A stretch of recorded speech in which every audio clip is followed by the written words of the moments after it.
The terms of the lease say that as long as Prince Andrew maintains the upkeep of the property and the repairs and the renovations, then he is within the terms of the lease, and therefore it is very difficult to remove him or for him to... Inside the walls of Royal Lodge, life for the staff under Andrew and Sarah Ferguson was very different from the polished image the public knew.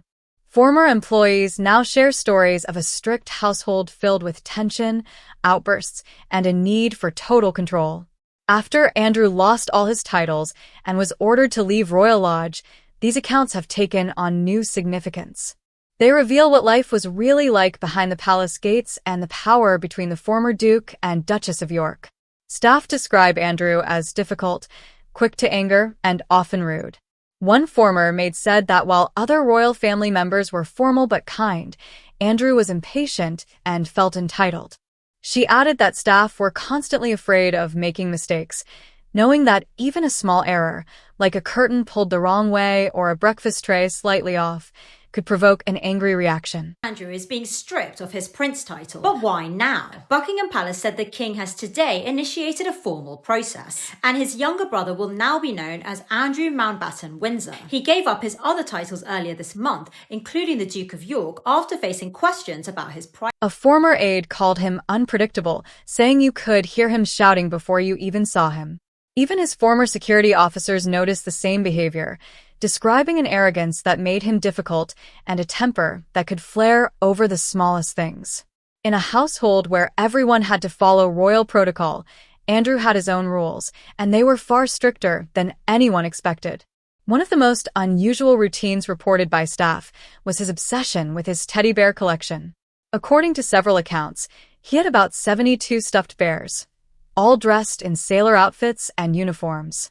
Each morning, staff had to arrange them on his bed in exact order from largest to smallest before he entered the room.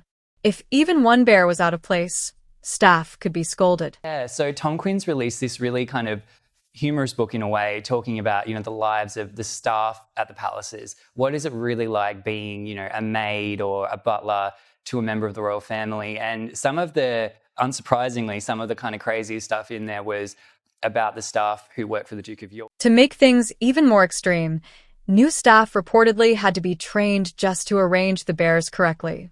A laminated diagram sat on a bedside table showing the exact spot for each toy. One former guard who saw it said it looked like a battlefield map. Every evening, the bears had to be moved and placed around the room in the same approved pattern, including a group stacked carefully inside the unused fireplace. To outsiders, it might seem ridiculous, but for those working at the lodge, it was just part of the daily routine, showing how controlling and precise Andrew was about his surroundings. Staff remembered the household felt more like a military base than a home. There were rules for everything: how his clothes were folded, how breakfast was served, even how shoes were lined up. He reportedly scolded staff in public for small mistakes and dismissed anyone who challenged him. One insider said he treated people as if they were beneath him. You were there to serve, not to speak. Really funny things in there. We've known this before, that he is obsessed with teddy bears. He has 40 teddy bears that have to be assembled and arranged perfectly.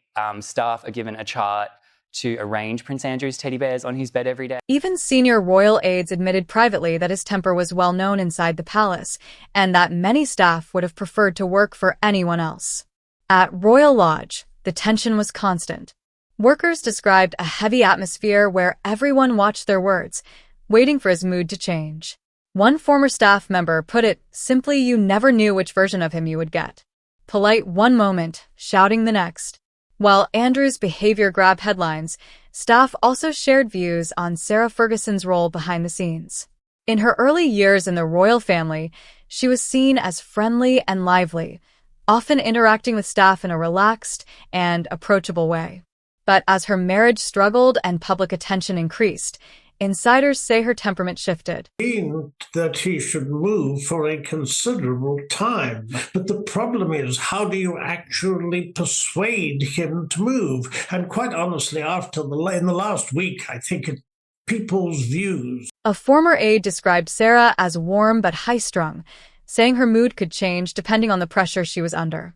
Reports say she sometimes clashed with staff over small issues, once leaving a staff member in tears after a heated argument. Insiders from that time said some people found her charming, while others saw her as unpredictable. Unlike Diana, who staff remembered as gentle and composed, Sarah was seen as impulsive, quick to laugh, but also quick to snap when stressed.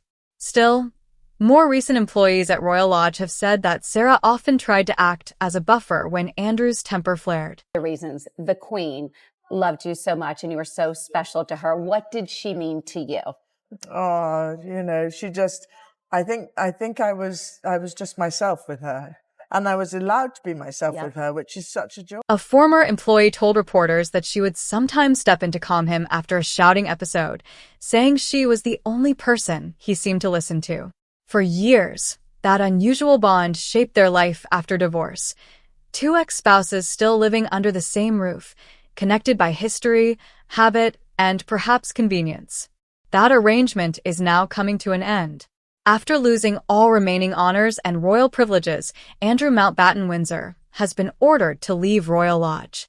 Sources close to the Crown Estate say he has agreed to move to a private home on the Sandringham Estate, a smaller, simpler house still under royal control.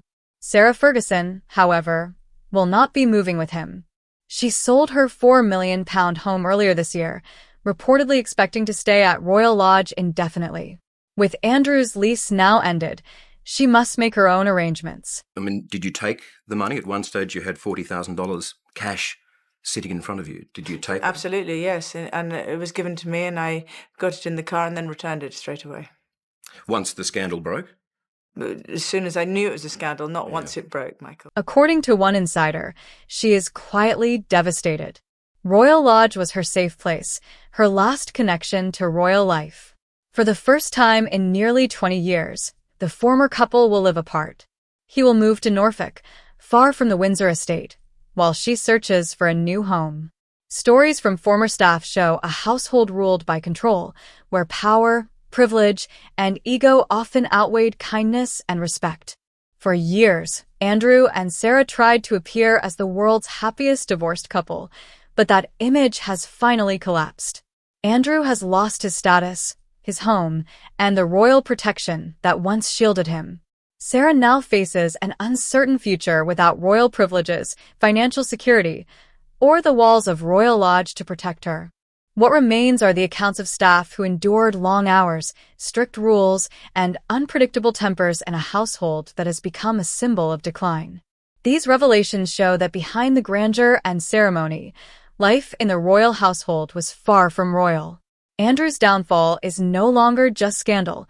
It is the result of arrogance and excess.